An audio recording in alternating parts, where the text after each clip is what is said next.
After driving in most of Asia, which happens to be the golden triangle of diving, and then subsequently coming to the Andaman Islands, I found that the Andaman Islands has much to offer in the way of diving than any other place in Asia. For the simple reason these islands are virgin and the fishing industry is not very well developed.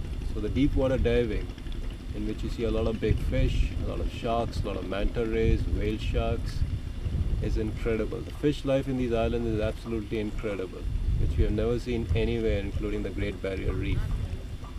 Primarily because all these dive sites all over the world have been very commercialized recently. So what you end up finding underwater is a lot of divers and not enough fish.